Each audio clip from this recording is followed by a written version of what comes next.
Hello everyone. तो भाई स्वागत है आपका मेरी हरियाणा जीके की करंट अफेयर की जो 12 मिनट सीरीज़ है उसमें। तो भाई आई होप आप सभी को क्वेश्चन पसंद आ रहे होंगे। अगर आपको क्वेश्चन पसंद आ रहे हैं तो भाई चैनल को सब्सक्राइब कर दिया करो और वीडियो को ज़्यादा से ज़्यादा लाइक और शेयर कर दिया करो।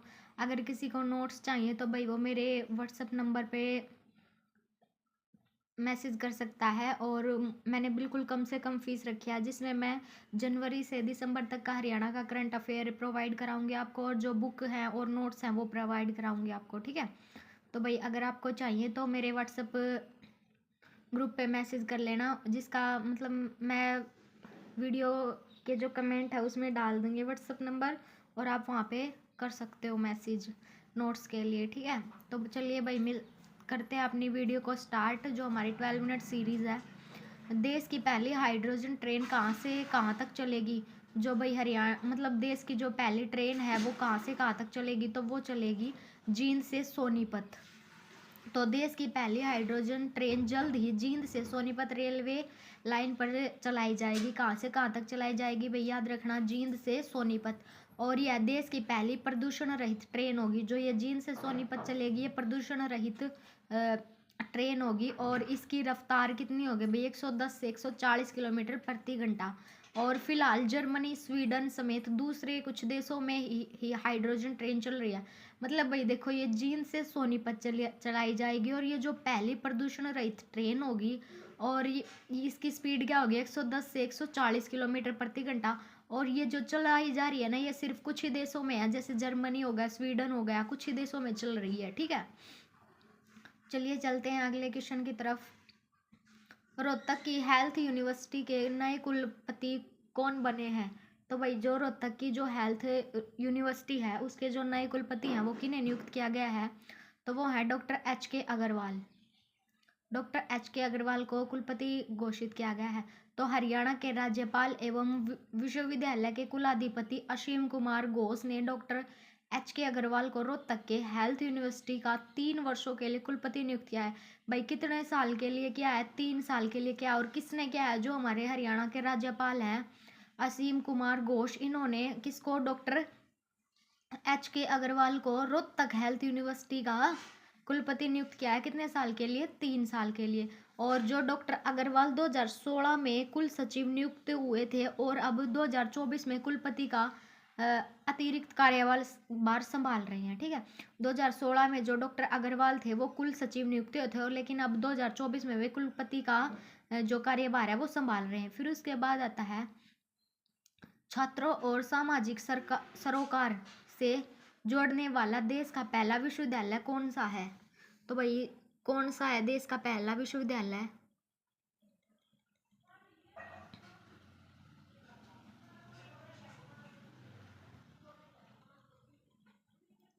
वो है महर्षि दयानंद विश्वविद्यालय, जो रोहतक में है। दो रोहतक स्थित महर्षि दयानंद विश्वविद्यालय, जो जिसे हम एमडीयू बोलते हैं, सोशल कनेक्ट ऐप के माध्यम से विद्यार्थियों को जोड़कर उन्हें सामाजिक कार्यों के लिए प्रोत्साहन किया जाएगा।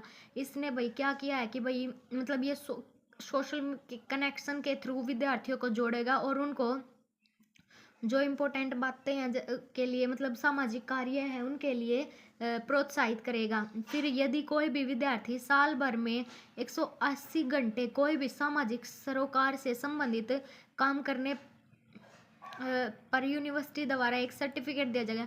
भाई जो भी विद्यार्थी इसके साथ जुड़ेगा और अगर वो 180 घंटे तक कोई काम कर लेगा ना, तो उसको इसकी तरफ से एक जो सर्टिफिकेट है वो दिया जाएगा, जो पढ़ाई पूरी करने के बाद जॉब दिलाने में मदद साबित करेगा। ठीक है भाई, और इस तरह का सोशल कनेक्ट ऐप शुरू करने वाला एमडीयू देश की पहली यूनिवर्सिटी है। भाई देखो क्या है इसमें कि देश की पहली यूनिवर्सिटी है एमडीयू, जो सोशल कनेक्शन ऐप मतलब चलाएगी और विद्यार्थियों को सामाजिक कार्यों करने के लिए प्रोत्साहन करेगी। और मतलब जो विद्यार्थी 180 घंटे तक इसकी मतलब जो क्लासेस हैं इस पर काम कर लेगा, तो उसको एक जो मतलब सर्टिफिकेट प्रोवाइड किया जाता है ना, यूनिवर्सिटी के द्वारा प्रोवाइड किया जाएगा।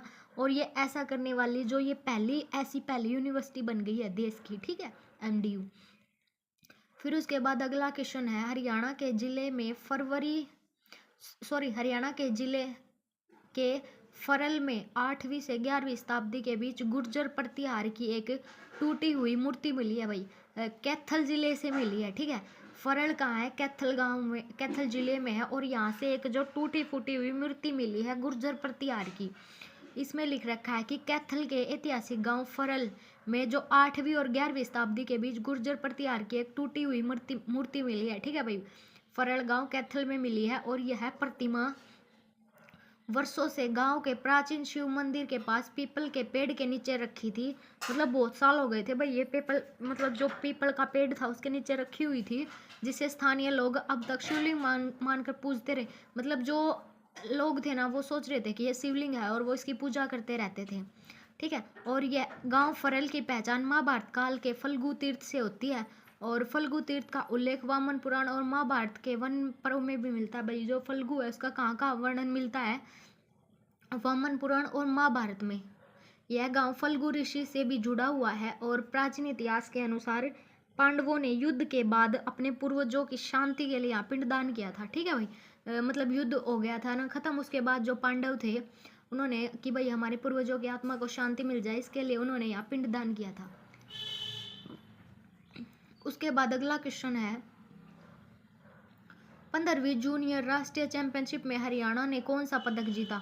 तो भाई हरियाणा ने 15वीं जूनियर राष्ट्रीय चैंपियनशिप में रजत पदक जीता। जो झारखंड महिला हॉकी टीम थी 15वीं जूनियर राष्ट्रीय महिला हॉकी चैंपियनशिप में लगातार दूसरे वर्ष चैंपियन बनी। किस वर्ष बनी भाई, सेकंड टाइम बनी है। और उन्होंने फाइनल में हॉकी हरियाणा को कितने से हराया, 2-1 से हराया।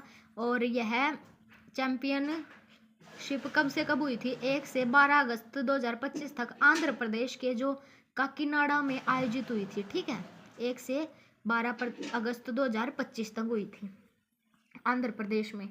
इसके बाद है अर्बन सस्टेनेबिलिटी में नवाचारी शासन के उत्कृष्ट योगदान के लिए community and social impact award से किसे सम्मानित किया गया भाई। तो ये है राजेश जोगपाल, जो हरियाणा में सहकारिता विभाग के रजिस्ट्रार। क्या है भैया, हरियाणा में सहकारिता विभाग के रजिस्ट्रार हैं राजेश गोपाल जोगपाल को अब सस्टेनेबिलिटी के नवाचार शासन में उत्कृष्ट योगदान के लिए जो community and social impact award से सम्मानित किया गया है। और उन्हें यह सम्मान नई दिल्ली में आयोजित जो second sustainable agriculture summit and awards 2025 के दौरान प्रदान किया गया था, ठीक है भाई। और सस्टेनेबिलिटी मैटर्स और इंडिया श्री द्वारा आयोजित इस सम्मेलन में देश भर से कृषि क्षेत्र के नेता जैसे नवाचारकर्ता और इससे जुड़े व्यक्ति एकत्रित हुए थे। इस वर्ष का विषय कृषि 2047 climate ready forming future ready Bharat था, ठीक है भाई। ये याद रखना, इसका विषय क्या था, कृषि 2047 climate ready forming future ready, ठीक है, भारत था। उसके बाद अगला क्वेश्चन आता है, ग्रीष्म में अंडर 17 विश्व कुश्ती चैंपियनशिप हरियाणा की पहलवान रचना परमार ने कौन सा पदक जीता। तो भाई स्वर्ण पदक जीता और ये भिवानी से है और 43 किलोग्राम में फाइनल में मुकाबले में हुआ था इनका। इन्होंने 3-0 से हराकर 17 विश्व कुश्ती चैंपियनशिप में स्वर्ण पदक अपने नाम किया, ठीक है। फिर उसके बाद अगला क्वेश्चन आता है,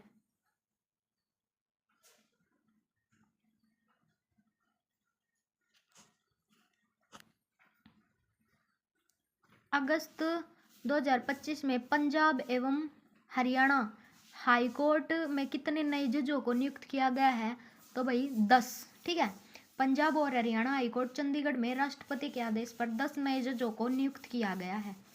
उसके बाद अगला क्वेश्चन है, हरियाणा के किस जिले में श्याम भगतों ने 1551 फुट लंबी श्याम ध्वजा बनाकर इंटरनेशनल बुक ऑफ रिकॉर्ड में नाम दर्ज कराया है भाई। तो कौन है भाई, ये कहाँ से है, ये है फतेहाबाद से, जो जिन्होंने 1551 फुट लंबी श्याम की ध्वजा बनाई है।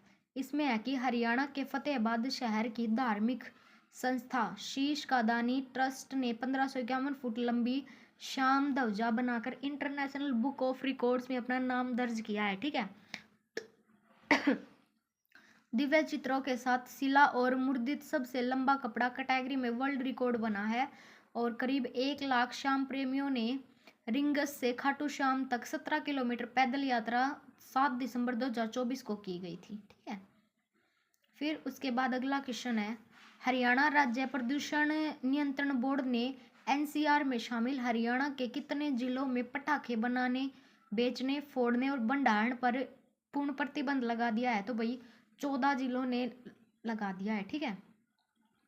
हरियाणा राज्य प्रदूषण नियंत्रण बोर्ड ने एनसीआर में शामिल 14 जिला, जैसे देखो भाई 14 जिले कौन कौन से हैं, जैसे फरीदाबाद, गुरुग्राम, पलवल, नूंह, सोनीपत, रोहतक, झज्जर, भिवानी, चरखी दादरी, जींद, रेवाड़ी, पानीपत, करनाल और महेंद्रगढ़ में पटाखे बेचने पर, बनाने पर और फोड़ने पर प्रतिबंध लगा दिया है। और पर्यावरण संरक्षण अधिनियम जो 1986 की धारा है 5 के तहत पटाखों पर प्रतिबंध लगा दिया गया है। ठीक है भाई, पूरी तरह से। तो भाई आई होप आप सभी को ये क्वेश्चन पसंद आ रहे होंगे। अगर क्वेश्चन पसंद आ रहे हैं तो भाई वीडियो को ज़्यादा से ज़्यादा लाइक, शेयर और चैनल को सब्सक्राइब कर दिया करो, ताकि भाई मोटिवेशन मिले और मैं और भी अच्छे क्वेश्चन आप सभी के लिए लेके आऊँ। तो भाई इस वीडियो में सिर्फ इतना ही। अगर मिलते हैं आपसे अगली वीडियो में, तब तक के लिए धन्यवाद।